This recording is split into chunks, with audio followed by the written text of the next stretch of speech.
Am I the a-hole for throwing my siblings in foster care so I can have a better life? I have roughly too many siblings and even more step-siblings. Between my parents and my latest stepfather, we had 8 kids living here.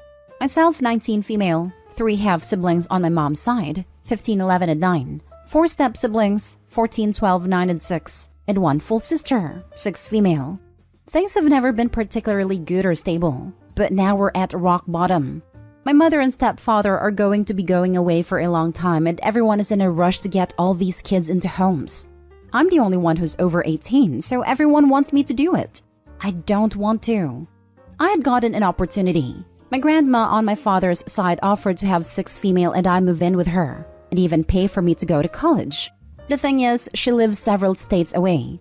I talked to social services about this, and got the answer that I could move 6 female without a problem, because our parents were able to voluntarily give me guardianship of her and I'm her full sister. The rest I could only take in if I stayed in the States because they would be a full foster care placement though. I'm sorry, but being forced to stay here would destroy my future. I could definitely survive, but I would be stuck in this horrible place working paycheck to paycheck. I could never have a real life, so I made the obvious choice. The social workers were nice enough to arrange it to where 6 female and I weren't just standing in front of them during the pickup, but obviously they know exactly why they're now in care. The 4 of them that have phones have been texting and calling me nonstop. Some of them for help and some to just scream at me for abandoning them. I know the system is going to be really bad for them because of where they are and their ages, but I just can't do it. I can't blow this. This is mine and 6 females' first chance for a real life, and I feel like I owe it to both of us to take it. Am I in the wrong here? The kids and my mom think I am. My grandma thinks I should have done something but can't say what, and wouldn't let them in her house even if it could happen. The only person who doesn't think worse of me is 6 female, who says she likes the quiet, but obviously doesn't know the full story. Now for the top comments. Not the a-hole. Your siblings should be mad at your parents, not you. They were the ones putting everyone in this position. You are 19. In no way can or should you be the parent to that many kids. Don't fault yourself. You were put in that situation too, not just them. Good luck to all of you. And have siblings and step-siblings, there should be other parents and grandparents who could take them in. The full sibling is the only one where there isn't another parent, and it sounds like grandparent is stepping up for her and you. Not the a-hole. Exactly what stuck out to me too. The half-siblings presumably have fathers out there, and the step-siblings have a mother. Even if those parents are also out of the picture for whatever reason, I assume they have families. So that means not a single adult from 4 possible families was willing to step up for any of the kids? And yet they all judged the 19-year-old for not doing it. I feel for those kids and I don't blame them for being upset, but it's horrible that mom and everyone else is encouraging them to direct the anger at OP. This is not her fault at all. I don't know where any of the extended families are except mine and 6 females. I wasn't close to either of the fathers of my half-siblings. If I ever met their families, it was maybe once. My mom's family aren't people I would go see voluntarily. I have some involvement in the foster care system in my country. It is absolutely amazing how often desperate social workers will try to come up with a kinship care solution that a 5-year-old could see would never work. The problem is that the system is in crisis. There aren't enough foster carers, and social workers have caseloads that are too high. So in desperation, they will try to stitch together some kinship, family care, plan that usually falls apart in a couple of months. There is no way in the world that an 18-year-old should ever be approved to take on 6 or 7 children. It should never even have been offered as an option to you because you don't have the capacity to raise those children and care for them. You made the right choice. It's heartbreaking, but it's right. Next story is titled, Am I the a-hole for not letting my friend and her daughter live with me and my boyfriend? Me, female 25, and my boyfriend Marcus, male 29, have been together for 3 years, lived together for 2. I've known Ellie, female 24, since we were kids. We grew up down the street from each other and have remained close friends all these years. She has a 3-year-old daughter, Heather. The guy that got her pregnant ended up being a total piece of crap and left her as soon as she gave birth. He then signed away his parental rights and is no contact. Ellie and Heather currently live with her parents and they help her financially. Ellie's family is from France and her parents have moved here before she was born. They decided they want to move back to France next year so they can be closer to the rest of the family. Ellie wants to stay here, but she's not financially stable enough to live on her own. Marcus and I bought a 3-bedroom house to move into in January. We wanted the extra space so we could have room for our 2 dogs, and we will use the extra rooms as a guest room and an office since I have a hybrid job. An office half the time / work from home the other half. Ellie asked if her and Heather could move into the guest room for a couple years while she saves money to get her own place. I have a few issues with this. 1, she has a kid. Nothing against Heather, she's a sweet girl and I've babysat her a few times. But me and Marcus are child-free, so we don't want to have to change the way we live to accommodate one. Things like child-proofing the place, potentially being woken up at night to a crying kid are things we just don't want. 2, Ellie isn't trustworthy with finances. She doesn't make moves to better her life. Her family paid for online college classes and she failed out. They pay for childcare while Ellie works but she keeps quitting jobs. She spends money on new clothes for herself instead of saving, etc. She does not contribute to bills or groceries for her parents whatsoever. Basically lives there for free. 3, Marcus and I just want our own space for us and our dogs. And we've worked really hard to save up the money for this house, and we just want it to be for us. 4, it would be for at least a year or 2. We wanted a guest room for friends and family to be able to stay with us when visiting, but only for temporary stays, like 1 to 2 weeks max. Marcus agrees with me on all these points. However, Ellie called me in tears saying that she has no other option, and that she wants her and Heather to stay in the US but can't do it alone. She practically begged me, saying that I was an a-hole for having all this extra space and not using it to help her out of her situation when we've been friends for so long. She told me if the situation was reversed, she would do it for me. I don't want to have to see her move away and be unhappy, but the whole setup would just make us uncomfortable. Am I the a-hole? Not the a-hole at all. Those couple of years would basically be you with a child you didn't sign up for. And honestly, it would probably end up a lot longer than a couple of years.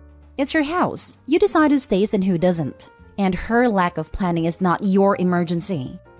Ellie has other options. Either get her act together or move back to France with her parents. Not the a-hole. Right? She's acting desperate. But she has a home waiting for her in France if she's unwilling to not be a lazy flake. And it sounds like Ellie hasn't paid for rent, utilities, childcare, or food in years. She should absolutely have enough money saved to put a deposit on an apartment or something. This begs another question. Who will watch Heather while Ellie is at work or out? I'm assuming she will want Opie to watch the kid when she's working from home? If Ellie can't support herself and her child, she needs to move to France with her parents. Not expect to get the same treatment her parents give her from her friends. That is asking way too much of Opie and her husband. They may be lifelong friends, but it's not their responsibility to support her. Not the a-hole. Ellie has had months / years living with her parents to better her position and hasn't done so. Even though he signed away his rights, she could pursue the father for child support, but presumably hasn't done so. Why should you and your husband do more for Ellie and her daughter? House them, probably pay their utilities and maybe even feed them, than Ellie had done herself. If you let her move in, Ellie won't save. She'll just spend her money just like she always has. If Ellie wants a free ride, she can move to France with her parents. If she wants a free ride, she can just not. Because that's not the way the real world works. Not in the USA, not in France, not in Canada, not anywhere. Her parents are no longer responsible for her as an adult, and they're not obligated to pay thousands of dollars / euros for her to move to France so she can continue to leech off of them. She needs to get a job and support her child, and maybe it will take her being homeless temporarily to pull her head out of her behind and learn that. I feel bad for the daughter though. Next story. Am I the a-hole for not caring for a child I said I wouldn't care for? I'm 28 female, am child-free. I don't even really like kids. My sister, 23 female Amber, has a kid, and because it's a pretty close-knit family, she's pretty used to everyone pitching in to help. She said she was going out for a few hours and was stopping at my house to pick up a package delivered to me by mistake. We have the same street number on similar sounding streets. Think 25 Hirsch and 25 Hurst, so this happens pretty often. When Amber got to my house, she put down her kid and said, "Thanks for watching him, by the way." I asked her what she was talking about. She said she was thanking me for watching her kid as well. I said that I never agreed to it and was not okay with that. But she said, "We're sisters, family helps family," and ended up leaving. So I didn't. I left the kid right in my entryway where Amber left him and just went about my day. I didn't leave the house or anything, but I said I'm not a babysitter, and I wasn't one. Well, Amber got mad at me when she came back 4 hours later and the kid had a full diaper and was crying when he saw her. I told her I said I wasn't watching her kid, and she's lucky I didn't call the police. But Amber said that not wanting to babysit doesn't mean you don't do it. The entire family sides with her, and Amber says she's cutting me off until I apologize and make more of an effort with my nephew. I've gotten nasty messages from relatives galore, and the only one who doesn't think me a raging witch is my dad, who doesn't involve it all in family drama. I do love my sister and understand family's family, but am I really the a-hole for not doing a job I expressly said I don't want? Now for the top comments. Everyone sucks here. You left a baby unsupervised for 4 hours? No matter what point you were trying to prove, are you really willing to risk the life of a baby to make it? The only good solution here was to tell her you wouldn't take care of the kid and tell her that if she leaves, you'll call the police. Then you call the police when she leaves. You don't let a kid unsupervised for 4 hours, even if your sister sucks. You don't let a kid unsupervised for 4 hours to prove a point. The baby was in a carrier. They left a child in the entryway in a carrier for 4 hours. Honestly disgusting of OP. Everyone sucks here. Yes, and people are missing the fact that babies have died in carriers from positional asphyxiation and strangulation. Is OP nuts? You would not leave a puppy out there like that. It can literally die. By all means, call the police or CPS to teach her a lesson. But risking a kid's life to prove some sort of point is WTF mate territory. The only one even more insane is the mom. How in the world does she leave her own baby alone like that without an adult explicitly taking responsibility? Truly, a lot of people in this world should not breed. This whole family's absolutely guano crazy. Everyone sucks here. Hard. You're the a-hole. You punished a tiny baby for the actions of an adult. Punishing the innocent is always an a-hole move. Doing it to a literal infant in diapers is unconscionable. You should be ashamed of yourself. Glad she plans to be child-free. At least some self-awareness, I guess. This is less child-free and more like anti-kid. Child-free people aren't cruel to kids. They just don't want them for themselves. She's what called aggressively child-free. They're some of the cruelest losers allowed to walk among the general public. Pathetic in every way and willing to let a child suffer for their own values. Now for the last story. Am I the a-hole for not wanting to babysit my ex's stepkids? Plus updates. My ex Thomas and I have been split for around 4 years. We have 2 kids together. Twins, a boy and a girl aged 12. He married Sandy about 18 months ago. She has 2 children between 7 to 10 years old. Our current custody agreement is I have the kids 2 weeks on, 1 week off, when they go to Thomas's. It's a private agreement we have as it works best with his job as he travels, so we make sure for that week he's home. Recently got a text from Sandy asking if I could come pick the kids up. She had plans and my ex had been held up at work. Wasn't a problem. I was on my way home from work so I could swing by and get them. I rang my ex to confirm that's what he wanted and also said it's around 5:30. I'll keep them for the night. He said that was great and would let Sandy know. When I got to their place, my kids opened the door and were packed and ready to go. The kids called out that I was there and they were leaving, and she yelled out a goodbye. As I was pulling out of the driveway, Sandy comes running out waving her arms. I stopped and asked what the problem was, and she said why I didn't take her kids. I said that wasn't what I agreed to and I would never agree to that. She replied, "Why not? I'm always babysitting your kids." I said that's something between you and Thomas, but my kids are my responsibility. And I'm sorry, but I don't know your children well enough to take them back to my house and have them stay. I left, and within 2 minutes, Thomas is on the phone begging me to go back and get Sandy's kids because she always watches ours. I said the same thing to him and hung up. I got the kids home, and while they were having dinner, I asked how often does Sandy watch them. My son said they normally don't see their dad till the weekend. Sometimes they see him in the morning, but it's normally Sandy who is with them during the week. I left the kids to watch TV and rang Thomas back. He started cussing me out about Sandy's kids. I let him finish and asked why he thought it would be appropriate for a woman that those kids hardly know look after them at my house. He said again that Sandy watched our kids, so fair is fair, and I've also upset her kids as they were looking forward to the sleepover.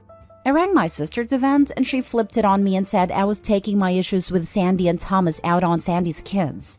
I don't have any issue with either of them, but I'm starting to feel like I was the a-hole, but I made no promises to our kids. Not the a-hole. That's just not how custody works. You aren't obligated to take care of your ex's stepkids. At this point, I would ask him if he wants to modify custody. Obviously, he is taking this as some sort of favor she is doing for you by babysitting your kids. Take that power off the table. If this is such a burden that she feels entitled to reciprocal childcare, I can certainly take that off both of your plate. And then there is no obligation that can even be inferred. Yep. Get all of their answers in text about how often the ex is actually spending time with the kids and how they both claim she's babysitting. If he isn't spending the time with them, he doesn't need them that often. Then the new wife doesn't really have anything to say, aside from the obvious fact that Opie's never obligated to watch these other kids. Info. She says she babysits the kids during Thomas week. She has never babysat for me during my time. Update. I wasn't aware that Thomas was MIA during the week. I always ask the kids how was it at their dad's, what they did, etc., but I never grill them for info, and they haven't mentioned before he hadn't been home. I also don't want to go guns blazing to my lawyers and changing our custody agreement. In our country, not America, it's very common to have private agreements done with our lawyers and not in front of a judge. I have messaged Thomas to have a catch-up about the kids. Info. For everyone asking about right of first refusal, this is not a law in our country. Final update.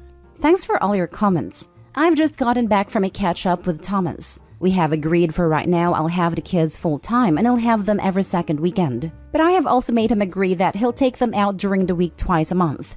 And when his work settles down, we will go back to the original agreement with him being at home.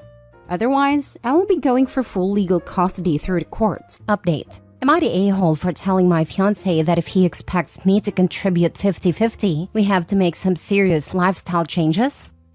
Original post. My 26 female fiancé, 26 male sat me down yesterday and gave me a long talk about how he feels like I don't contribute enough to the household, particularly in the financial sense.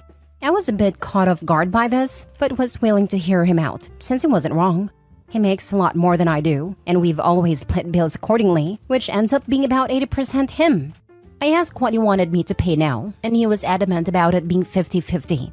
I asked if everything was okay with his job, or if he needed to take fewer hours, and he wouldn't answer me.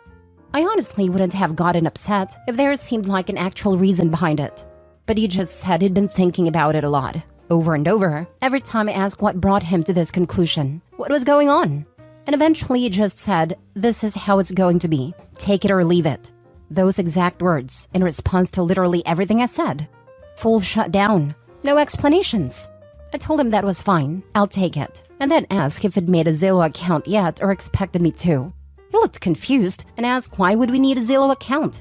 I explained that there is no way I can afford half rent in our current place, so we'll probably have to move into a one-bedroom apartment. He got mad and asked why I didn't have savings. I told him that I do, but I'm not paying rent out of my savings because that's a terrible and unsustainable idea. I also began to go over what our new food budget would be, our new entertainment budget, and that would probably have to sell the cars and get one less expensive one because I can't afford half of the payment on an Audi and a Land Rover. Then I explained that date nights would probably have to be reduced too, and we could still do like Buffalo Wild Wings or something, but I preferred Thursday nights because you get 2 orders of boneless wings for one. Basically, if he wants me to pay half, we're living within my means, not his anymore. He kind of agreed to it, but since then he's been incredibly angry. He's not saying or doing anything, but it's like he's walking around the house in this cloud of anger. I sent him 6 Zillow listings, all of which he's called uninhabitable for various reasons, some of which I think were valid, others I disagree with. He's now saying that I'm being unfair and manipulative, and that he tried to come to me with a serious concern about our relationship, that I'm making it impossible for him to talk to me and bulldozing over him. Am I the a-hole? Now for the top comments before reading the update. Not the a-hole at all, and you are making perfect sense in my mind. If he wants 50-50, he needs to understand that your income is the limiting agent in this reaction. It does sound like he has something else going on, but I would mentally prepare for him to call the wedding off. This sounds like he is coming up with reasons to get rid of you in his mind, but he does not want to come off as the bad guy. Spot on. Also, the way he shut down any type of communication and got mad when she accepted and made changes that should benefit them both, seeing as he is the one who made a complaint, is sketchy. I would hold off on this wedding. Not the a-hole. Is he trying to break up with you and he wants you to pull the plug? That was my first thought. He wanted to be able to make her the bad guy by casting her as a materialistic gold digger. Now, he's in a position where she accepted his ultimatum, and he needs to admit he is the materialistic one. Leave this a-hole, because you're clearly in the right. I'm sorry you've been treated this way. My husband would never do this. He obviously doesn't genuinely care for you. Not the a-hole. I really loved your style. He thought he had a gold digger, and you flipped the script pretty well. This was awesome. Next question though. You seem like such an intelligent and decent person. Why are you with such an ignorant and self-centered prick? I'm wondering whether he's throwing this up so that Opie breaks up with him. Then he can call her a gold digger. Opie reasonably suggested logical options. Now for the update. Hi everyone. This got way bigger than intended, so I figured a follow-up was owed. So, last time I posted was Monday. Monday as a whole was spent just sorting through what I felt and what to do next. There was a lot of silence and a lot of anger and a lot of Reddit advice, some of which I found very insightful, some of which was less so. Also, some people think I made this up as a part of a viral marketing sponsorship between Buffalo Wild Wings, Audi, and Zillow, which honestly would solve the money problems if true, but alas, it's not the case. On Tuesday after I got home from work, I sort of just walked up to him on the elliptical and explained as calmly as I could that I had questions. And if he actually wanted to marry me, he needed to be willing to answer them. I asked if he thought I was a gold digger, yes or no. He said yes. I told him that I wasn't willing to be in a relationship where I have to prove myself by sacrificing any sort of stability, and that led to a bit of a screaming match and eventually a confession. So it turns out we cannot afford anything we have right now. We are in a serious credit card debt. The cars are both on the verge of being repossessed, and I did not know about any of this. He's been cutting corners on actual necessities, including psychiatric medication. That, in combination with some comments from his family, led him to some pretty dark places. My fiancé had a full breakdown and apologized for calling me a gold digger, which was nice to hear, but this whole thing had me pretty shaken up, so I went to stay with a friend for a little bit. Yesterday, my fiancé and I did in fact go out to Buffalo Wild Wings and get the 2-for-1 boneless. We talked a lot. I'm still riding fiancé for now, and I really hope we can work through all of this. We talked about how to sell the cars. We don't particularly have a choice at this point. And about my income, his income, and the sort of life we want to have. If we do stay together, we'll be changing how we live a lot. We need to get out of debt. We need to get on our feet.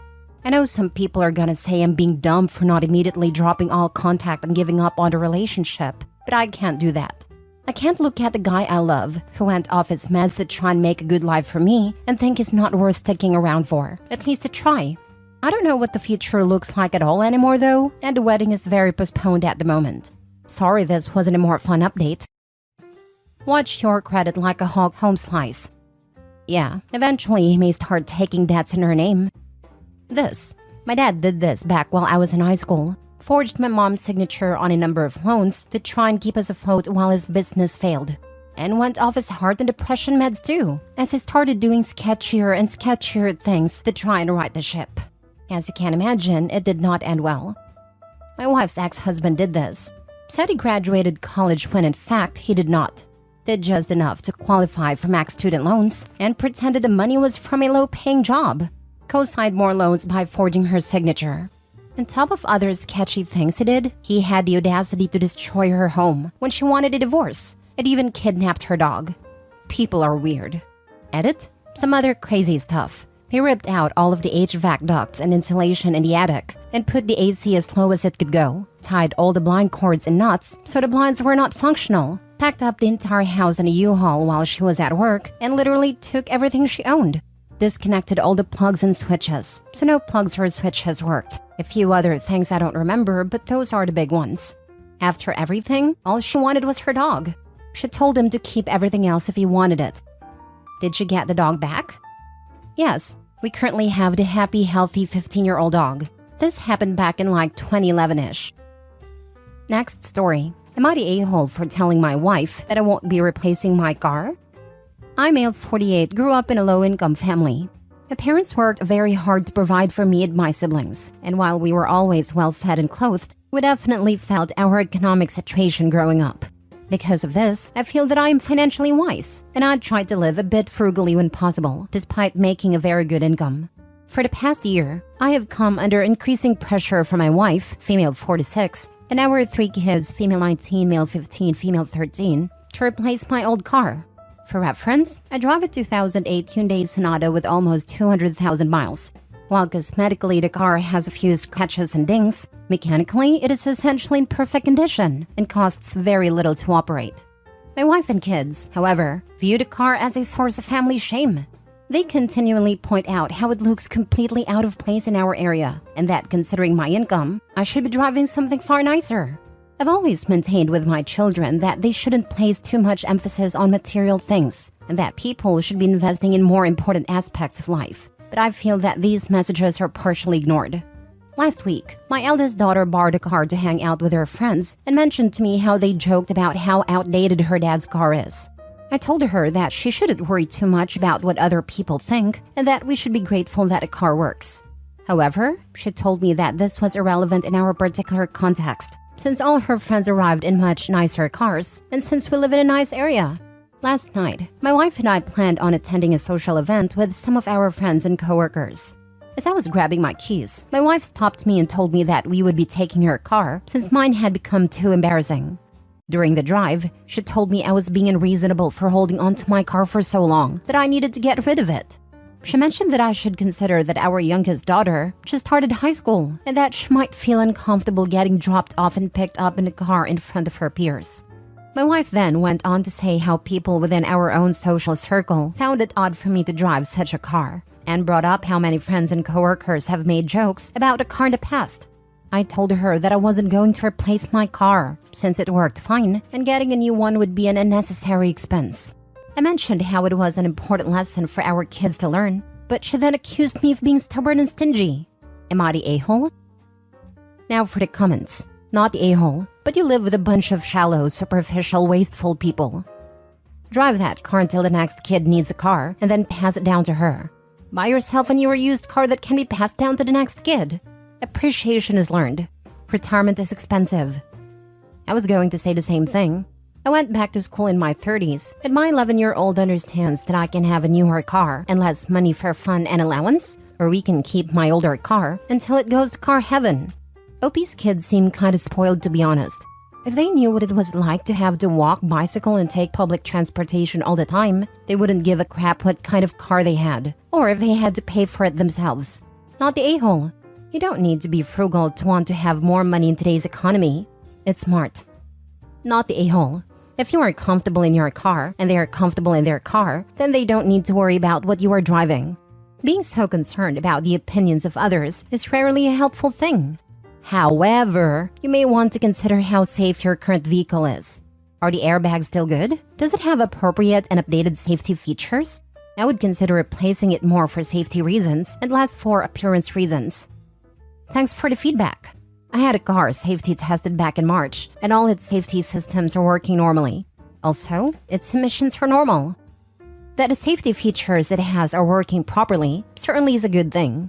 But the other thing to consider is just how much safety features have advanced in 15 years. Think lane departure warning, auto braking, side window airbags, knee airbags, etc.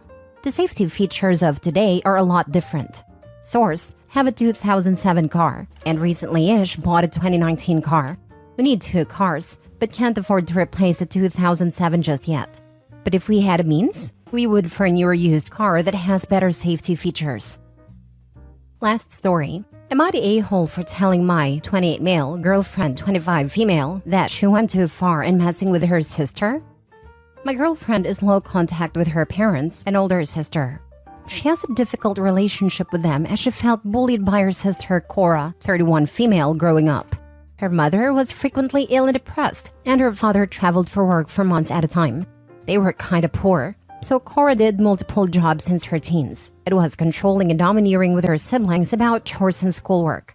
My girlfriend has a lot of resentment about her unpleasant childhood and has pushed back by sabotaging things for Cora in silly and petty ways.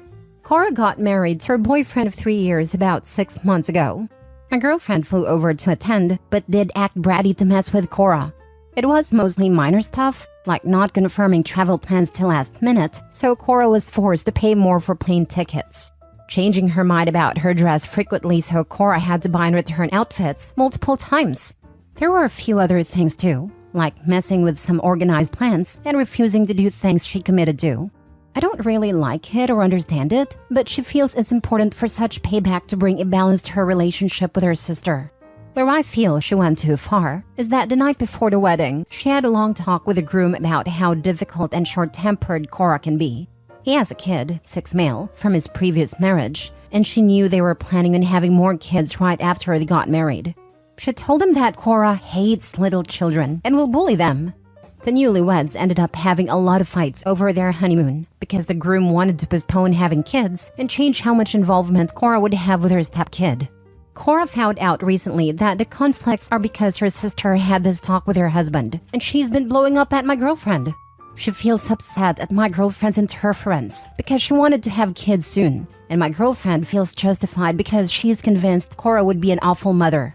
I told her that it wasn't right for her to meddle in her sister's marriage, just to mess with her, but she feels that nothing she said is untrue, so she was morally right to do so. We have been having arguments about this, and my girlfriend is now mad at me. Edited duet. I've been asked this multiple times. So Cora is the oldest. Their parents had separated after she was born, then got back together a few years later and had 3 more kids one after another.